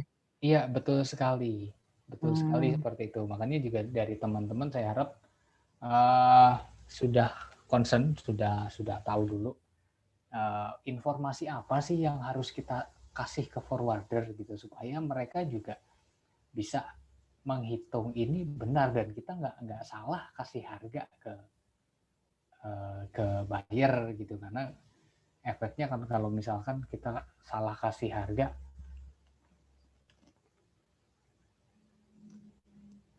pastinya kan akan repot juga. Rugi ya. Mas, kalau karung gimana Mas? Karung. Nah, karung kan bentuknya kadang-kadang nggak jelas nih Mas. Ada yang 50 kilo, ada yang 30, ada yang 80 kan. Gendutnya juga beda-beda tuh. Itu gimana ngukurnya tuh? Hanya kilogramnya atau gimana?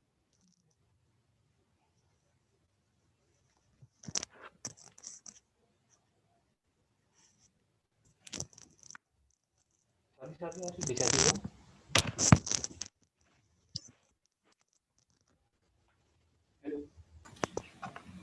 Mas? Sorry, bisa diulang? Agak koneksinya agak ini. Oh, soal karung. Kalau kotak kan kita bisa hitung ya.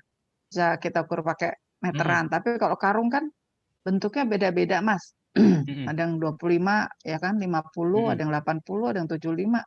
Itu gimana kita ngasih informasi ke forwarder? Nah, itu kan sebenarnya gini, untuk satu kiriman kan kita tidak menggunakan karung yang berbeda-beda, Bu. Jadi kita standarkan dulu untuk satu ukuran. Nah, misalkan ukuran karung untuk kiriman sekian, ukurannya per 25 kilo. Nah, itu kan jelas tuh ukurannya. Karung ukuran 25 kilo itu ketika beratnya isinya dimaksimalkan, nanti akan ketemunya sekian nih, panjang, lebar, tingginya. Nah, itu metode yang sama ketika kita menggunakan master box. Nah, kurang lebihnya seperti itu. Jadi, ini konsistensi juga untuk teman-teman. Jadi, diusahakan harus ya, untuk lebih memudahkan perhitungan teman-teman juga. Jadi ukurannya jangan sampai misalkan pakai karung ya teman-teman yang bermain di komoditi agriculture misalkan. Jangan sampai pakai karung yang beda-beda karena nanti perhitungannya juga pasti ada selisih sih. Gitu. Jadi konsisten juga soal ukuran, menggunakan kemasan yang sama gitu supaya hasil perhitungannya juga akurat. Gitu. Kan gini Mas, kalau kayak Kapulaga itu saya udah survei itu biasanya mereka maksimal 25 kilo. 25 kilo pakai karung yang Jadi dia tipis gitu Mas, karungnya gede tapi isinya cuma 25 kilo gitu. Iya. Karena nggak bisa numpuk terlalu tinggi kan. Nah, Mm-mm. kalau kayak cengkeh kan 50 kilo Mas, gedut-gedut gitu. Kan nggak bisa juga kita Mm-mm. paksain si petani harus pakai 25 kilo kan gitu Mas. Gimana Iya. tuh kayak gitu? Nah, makanya itulah kenapa ada yang namanya perhitungan volumetrik. Jadi perhitungan volumetrik ini pastinya seperti itu. Kayak misal gini, untuk kontainer 20 feet gitu ya. Konten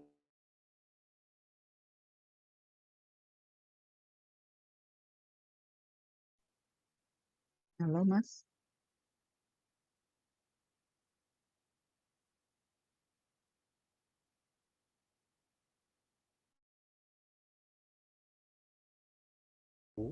ketika dimaksimalkan 2,8 ton ya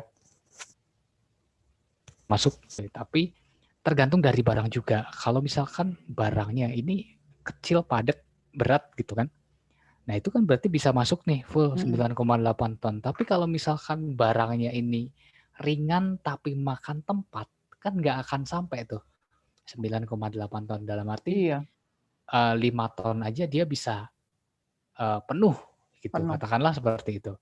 Nah, sama halnya. Nah, sama halnya dengan apa yang terjadi antara si karung dari kapulaga dan karung dari cengkeh. Beda. Nah, makanya kita kan harus pada akhirnya ada dasar perhitungan volumetrik. Misalkan satu kontainer 20 feet, satu kontainer 20 feet untuk kapulaga, katakanlah itu hanya bisa masuk 5 ton misalkan. Nah, tapi kalau cengkeh, kontainer 20 feet full, kita bisa masuk 9,8 ton. Tapi menggunakan karung yang sama. Nah, itu kan berarti perhitungan dari forwarder ya tetap aja. Maka perhitungannya adalah akan menggunakan berat yang 9,8 ton tadi. Jadi menghitung kenapa antara berat real dari sebuah barang itu jarang digunakan, karena yang lebih menguntungkan buat forwarder adalah berat volumetrik gitu, karena jatuhnya akan jauh lebih berat. Nah, sekarang informasi yang kita berikan ke forwarder apa kalau karung kayak gitu, Mas? Kan repot juga ya. Nggak apa-apa. Saya ngukur, nggak apa-apa, tetap aja. Misalkan kita berikan nih, Mbak, ini saya packingnya pakai karung nih, tapi pokoknya karungnya ukurannya panjang, lebar, tingginya sekian. Nah, itu Ibu nggak usah khawatir, dia akan tetap bantu menghitung. Oh gitu, dia pasti tahu ya. Tinggal kasih satu ukuran karungnya ketika udah padat gitu. Kasih tahu ukuran karungnya aja ya. Iya, berat bersihnya dan juga berat kotornya berapa. Weight dan gross weight-nya diinfokan. Nah, otomatis dia nanti akan menghitung. Sudah ada satu sistem saya. Iya, oke. Oke, Mas, terima kasih. Baik, terima kasih. Oke, silakan Pak Santo.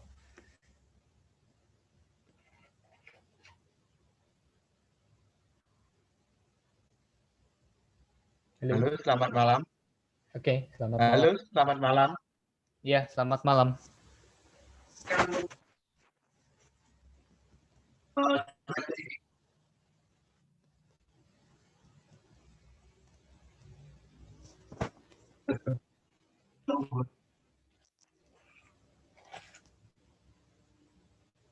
Halo.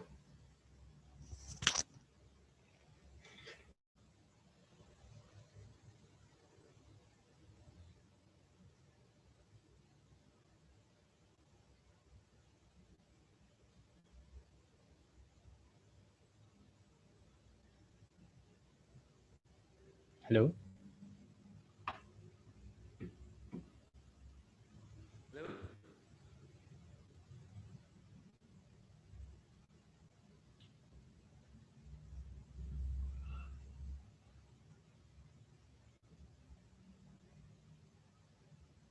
Mas Santo? Monitor? Boleh saya?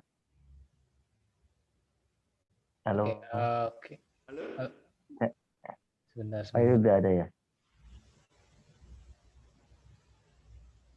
Oke, Mas Yanto, sorry saya nggak tahu ada apa, cuman nggak kedengaran suaranya.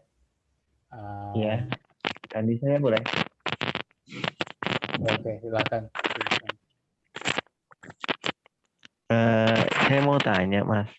Iya. Kebetulan saya kan tadi lihat yang di-share Bu Dewi ya, itu ada kopi dari Jerman tuh. Jerman mau beli kopi. Kebetulan saya ada kopi. Cuma masalahnya gini, seandainya terjadi nih, itu kan saya mesti ngirim sampel nih. Umpamanya beli sampel atau ngirim sampel ke sana. Kalau ngirim sampel mungkin kemasan nggak masalah ya. Itu kemasan selanjutnya untuk ngirim kopi itu pakainya apa ya, Pak? Kemasan untuk ngirim kopi? Iya. Biji kopi yang sudah di itu. Kan kita umumnya kita punya merek sendiri nih, mereknya A gitu kan. Berarti kan itu biasanya untuk kemas kopi ke sana pakainya apa packingnya ya? Packing luarnya atau packing untuk dalamnya? Untuk packing kopinya. Untuk dalamnya. Kalau packing kopinya untuk ya standar, kopinya kan standar aja, kayak pouch kertas gitu. itu. Standing kayak pouch itu ya, Pak ya? Ya, standing pouch ya. Oke. Yang itu penting, biasanya per kiloan atau per apaan, Pak? Yang untuk pengalaman harga yang pouch-nya ya. Nah, kalau pouch sendiri biasanya harganya harga per pieces atau harga satuan gitu untuk pouch. Ada yang ini, Pak, yang bisa yang jual pouch kayak gitu ada, Pak? Oh, banyak sih. Ada banyak sebenarnya kalau Tokopedia kita mungkin ada kali ya. Ya, Tokopedia, Shopee gitu ada banyak banget gitu yang jual. Nah, itu per kiloan atau berapa kilo, Pak? Gimana? Isinya bisa per muat barang. Pot, iya, per pot isinya berapa kilo? Ada macam-macam sih, mulai dari 200 gram sampai 1 kilo itu biasanya seperti itu. Nah, itu tergantung dari kita aja, kita kebutuhannya yang mana. Nah, yang penting itu ada informasi di dalam sebuah kemasan gitu. Misalkan ini kopinya jenis apa, roastingnya seperti apa. Jadi ada detail ya kemasan juga. ada informasi roastingnya ya, Pak ya. Ya, jadi nah, di sini maksudnya roasting itu gimana, Pak? Di sini, Pak, sangrenya itu. Ya, untuk seperti kemudian nanti dari meshnya, dari kalau kopi kan banyak sekali faktor yang berpengaruh gitu ya, dari roastingnya, kopinya, jenis kopinya, kemudian nanti bisa dibikin dengan metode apa aja. Nah, biasanya kan seperti itu sih. Ya, ada lagi? Nah, terus ini, Pak, setelah dipakai pouch itu kan ya, umumnya 3 kiloan di pouch. Terus dikemas apa lagi, Pak? Dikemas apa lagi? Nah, paling untuk keluarnya supaya aman ya tadi pakai karton box gitu ya. Jadi pakai kardus karton gitu, box ya. Kita bikin sendiri atau kita pesan yang kecil ya, kita sesuaikan sama ukuran isinya, jadi supaya ongkirnya nggak terlalu mahal gitu. Itu aja sih. Nggak perlu pakai kayu ya, palet kayu nggak perlu, Pak. Palet kayu nggak perlu. Itu barang kan barang ringan. Kalau untuk sampel aja sih nggak perlu. Enggak, kalau umpamanya sudah ekspor itu, Pak, yang nggak juga sih. Sekontainer gitu. Enggak juga ya. Jadi pakai pouch saja, terus nanti dilapisin oleh karton lagi gitu ya, Pak ya. Iya. Pakai dus gitu, Pak ya. Kalau palet biasanya untuk barang-barang berat, mebel apa segala macam supaya tidak rusak. Itu pakai. Oh iya, Pak, kalau saya lihat tadi kan di yang Bu Dewi share itu kan kopi Jerman tapi udah roast, kopi roast tulisannya kan. Itu maksudnya di roasting itu gimana sih, Pak? Apa biji kopinya masih mentah atau sudah digonseng itu, Pak, di roast, Pak? Iya, Halo? lebih ke teknis ya kalau ini ya. Jadi kalau detail lebih ke teknis ya, Pak ya? Ya, lebih ke teknis kalau soal spesifikasi ini lebih ke teknis. Jadi saya bilang iya. Saya nggak bisa jelasin secara keseluruhan untuk satu produk ini. Untuk roastingnya kan mungkin treatmentnya dari setiap jenis kopi kan beda-beda. Ada yang hard, soft, medium. Iya. Oh gitu ya. Berarti memang harus ditanya dulu ke sananya Pak ya, maunya Ya. yang setengah matang atau hitam banget gitu ya Pak ya, untuk Ya, roastingnya ya. tergantung dari kebutuhan buyer aja sih kalau itu. Based on request buyer aja. Oh iya. Oke. Terima kasih Pak. Silakan barangkali ada yang lain mau tanya. Iya, monggo. Pak Santo, sorry tadi sempat keputus. Sudah bisa connect?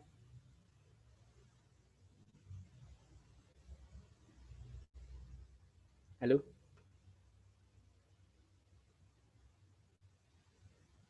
Halo? Halo? Iya, halo. Halo? Ya, halo. Halo? Oke, halo.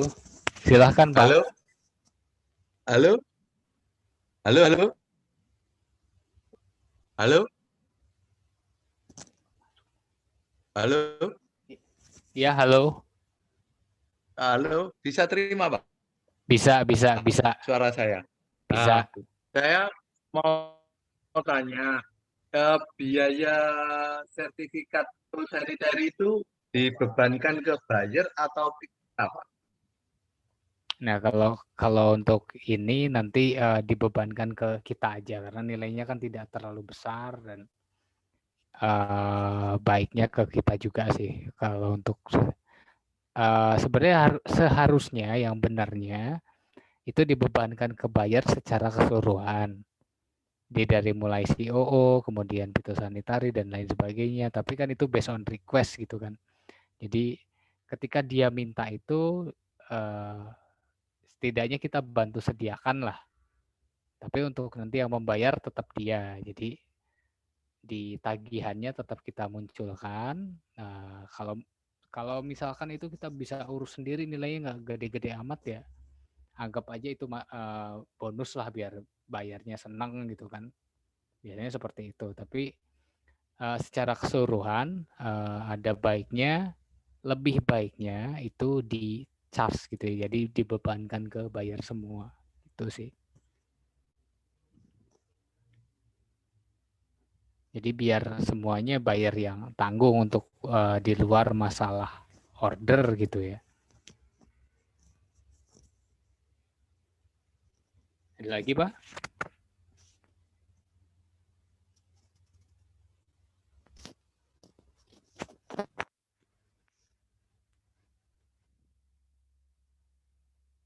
Oke, mungkin selanjutnya, sorry dari Edward Takaria. Ya, Mas Tuhu, saya mau tanya sekali lagi nih Mas Tuhu nih. Iya. Kalau FOB itu kan selain biaya trucking ada biaya custom ya, biaya custom. Dan custom itu kan termasuk sertifikat dan lain-lainnya Mas kan. Nah, yang mau saya tanya itu beda komoditi yang kita ekspor itu apakah biaya customnya beda atau sama ya Mas? Itu aja, makasih.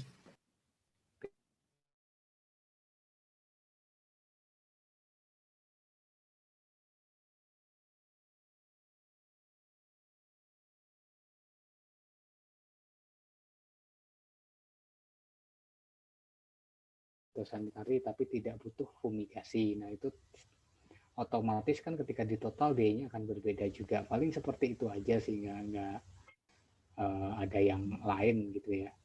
Kalau buat saya, jadi paling umum itu sih. Di antara satu komoditi dengan komoditi lainnya ya bisa jadi dan kemungkinannya sangat besar untuk terjadi perbedaan. Tergantung dari kebutuhan juga. Apa yang di request buyer gitu ya. Kita penuhi itu. Itu aja sih. Oke. Makasih Mas. Oke, selanjutnya Salim. Ya, terima kasih Mas Turuk. Mohon maaf tadi kembali ke tabel Excel tadi mengenai kurs beli. Tadi formulanya seperti apa ya?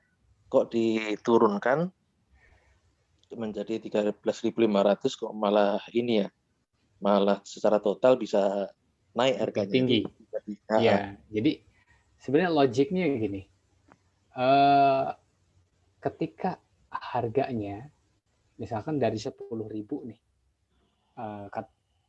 katakanlah kita jualannya 10.000 dan ini kita sedang berasumsi biar gampang ya, Katakanlah kurs dolar itu katakanlah 10.000. Nah, kemudian harga kita ini 11.000 gitu. Kurs saat ini, kurs update-nya itu 11.000. Nah, kita ini mau jual dengan harga 20.000 misalkan. Nah, berarti ketika kita bagi, nah kita kan pakainya kurs yang lebih kecil kan, selalu yang lebih kecil. Makanya 0,5 kita bagi dengan 20.000 bagi 10.000 berarti kan setengah kan, jadinya 2 kan. Tapi kalau kita bagi jadi kita bagi dengan 11.000 nanti hasilnya kan akan lebih kecil gitu. Jadi itu kenapa kita pakai kurs yang paling kecil, karena harganya nanti akan lebih up dan itu lebih aman daripada pakai kurs yang harganya kurs yang update gitu, karena akan lebih rawan terkena kenaikan ataupun kursnya naik ataupun kursnya sedang turun gitu sih. Baik, noted. Berarti ya memang karena formulanya dibagi ya dengan angka lebih kecil, otomatis hasilnya lebih besar ya. Hasilnya akan lebih besar, iya. Oke, lebih ke permainan matematika aja sih kalau segi ini. Yang penting kita tahu nih batasan kursnya rupiah paling kuat terhadap dolar, dalam arti $1 itu nilainya paling kuat berapa terhadap dolar ya. Tadi saya bilang dari data yang saya kumpulin mulai tahun 2018 rupiah itu bisa mencapai 13.500, tapi untuk paling lemah terhadap dolar ya di bulan Maret 2020 awal pandemi kita tahu rupiah nilai tukar rupiah terhadap dolar itu sampai 16.300 rupiah waktu itu. Jadi panen raya ya buat eksportir waktu itu. Di ibaratnya dari selisih kurs aja udah per $1 dapat uang 3.000 lah. Bisa ngebayangin kalau $1.000 aja 3 juta gitu. Belum lagi kalau misalkan $30.000 ya tinggal kita kalikan saja. Iya. Seperti itu. Oke, noted untuk yang itu. Ada lagi Mas Bruno mengenai sertifikasi. Contohnya tadi kan produknya yang disertifikasi misalkan diminta bayar BOO dan fitosanitari gitu ya. Misal itu bisa dilakukan oleh forwarder. Nah, kalau misalkan ada produk lain, kita pun sebenarnya punya badan usaha, itu tetap forwarder apakah yang mengurus selain 2 itu ya misalkan ya, itu apakah yang mengurus forwarder atau dari kita ya lebih baiknya ya? Nah, kalau misal kita bisa urus sendiri, kita urus sendiri aja, karena buat saya itu harganya lumayan loh, kadang selisihnya cukup tinggi loh, itu sangat cukup berpengaruh juga. Jadi kalau misalkan ada beberapa sertifikasi yang lain kan ada yang melekat dengan badan usaha kita, ada juga yang enggak kayak fitosanitari atau ini kan kita harus untuk setiap shipment kan kita harus urus dan kita harus keluar biaya untuk itu gitu. Jadi ada baiknya ketika kita bisa urus sendiri ya lebih baik kita urus sendiri. Oke. Itu kalau untuk sertifikat. Kalau untuk PEB apakah standar ya? Kalau dimasukkan dalam PEB. Kalau PEB ada. Kan kita bisa bikin sendiri. Oh ya, artinya tidak perlu dibebankan diurus gitu. Enggak ya. Oke. Nah, ketika kita bisa melampirkan itu semuanya, jadi paling forwarder itu paling ngecas untuk misalkan tinggal urusan si forwarder ini sama si buyer aja. Jadi pengiriman dari Indonesia ke misalkan ke Amerika gitu, nanti yang bayar ongkirnya kan dia, tapi segala macam sertifikat dokumen yang dia butuhkan dari Indonesia itu sudah tercover semua. Oke. Si forwarder nggak ngurusin itu lagi, cuman terima beresnya aja. Jadi mereka itu fungsinya ya satu, tadi kalau misalkan kita nggak ada sertifikat dan lain-lain, mereka bantu urusin ya. Bisa ada tambahan juga buat mereka kan gitu. Itu aja sih. Ketika di bidang jasa akan selalu seperti itu. Ya. Oke, baik. Terima kasih, Mas Tulus. Ya, terima kasih kembali. Oke, silakan selanjutnya, Mbak Pipit Triwulandari. Ya, mau tanya soal kemasan ya. Misalnya ini saya Pipit. Nah ini tapi saya bukan non-produsen gitu. Terus kalau inginnya bikin brand sendiri, jadi untuk pemula kayak saya itu mending bikin kemasannya dulu atau mungkin pesan kemasan dari saya. Nah, gini, Mbak Pipit, sebenarnya tergantung dari servis yang kita berikan. Kalau misal kita terima OIM atau istilahnya kita menerima order itu dengan kemasannya si bayar dengan desain kemasan atau spesifikasi kemasan sesuai yang diinginkan bayar. Nah, biasanya kan ada minimal order quantity nih, karena kalau misal di dunia percetakan gitu kan, pasti ada minimalnya berapa, dan itu kita harus tahu dan kita harus bisa hitung juga, karena hukumnya di dalam percetakan kemasan, semakin banyak kita pesan kemasan maka harganya akan semakin murah. Itu ya, akan jauh. Misalkan kita pesan kemasan 1000 pieces gitu. Ini kasus yang sangat umum aja, hampir dimanapun minimalnya itu kuantitinya pasti 1000 pieces kemasan gitu kan. Nah, katakanlah gini, ini harga yang biasa saya dapat di tempat saya, mungkin di tempat Pak Pipit bisa berbeda gitu. Saya dari vendor yang biasa saya pesenin, itu saya dapat harga 1.800.000 itu untuk spesifikasi yang paling murah gitu. Dari bahan, dari ukuran itu kan sudah kita tentukan. Untuk produk saya kan standar gitu, ukurannya. Nah, biasanya saya dapat harga 1,8 juta untuk 1000 pieces. Nah, ketika dari 1,8 juta saya bagi 1000 kan berarti per piecesnya ketemu hanya untuk kemasan aja Rp1.800. Tapi ketika saya ordernya 10.000 pieces, saya bisa dapat harga itu cuman Rp500 per pieces. Nah, ini yang harus kita tahu juga, bahwa untuk terima pesanan OIM sesuai dengan desain keinginan buyer gitu, kita juga harus punya batasan untuk minimal order gitu. Itu kita harus punya itu. Dan untuk melangkah di awal lebih baik punya brand sendiri ataupun langsung terima dari pakai brandnya buyer. Ya, dua opsi ini sebenarnya bisa dijalankan secara bersamaan. Toh saya pun melakukan hal yang sama. Jadi saya punya brand bulu mata yang memang saya ada dua yang saya punya, satu dengan nama Diva, yang satu yang paling baru saya kasih nama Beauty Division. Nah, memang dari segi segmen marketnya juga saya bagi juga untuk Beauty Division untuk lebih ke lokal, tapi untuk yang Diva kita lebih cenderung untuk ekspor. Dan punya brand sendiri itu salah satu strategi untuk memancing juga.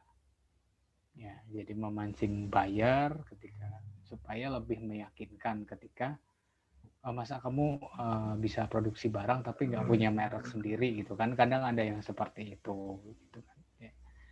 Itu buat kami ya salah satu strategi dari sekian strategi yang kita punya juga.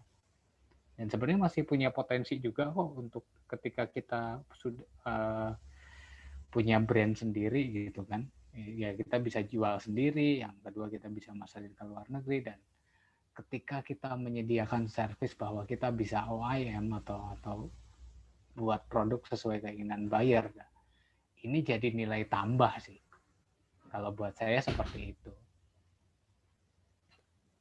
Terima kasih Mas Dodi. Iya, terima kasih.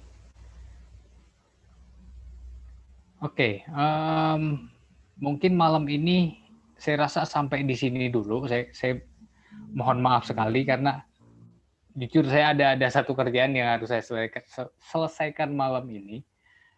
Untuk next pertemuan saya bahas satu lanjutan kita yang kemarin. Saya masih punya hutang sama teman-teman soal threat map. Itu masih ada saya satu bahasan lagi. Kemudian yang FCL nanti saya masukkan juga di next pertemuan, dan mungkin Bu Dewi sedikit mau nge-review secara keseluruhan dari awal sampai akhir, nanti itu ada reviewnya Bu Dewi. Oke.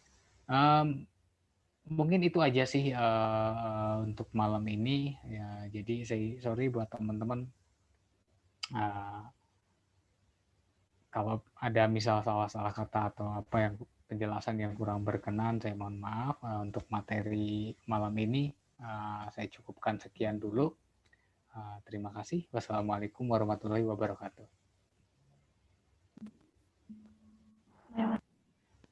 Salam.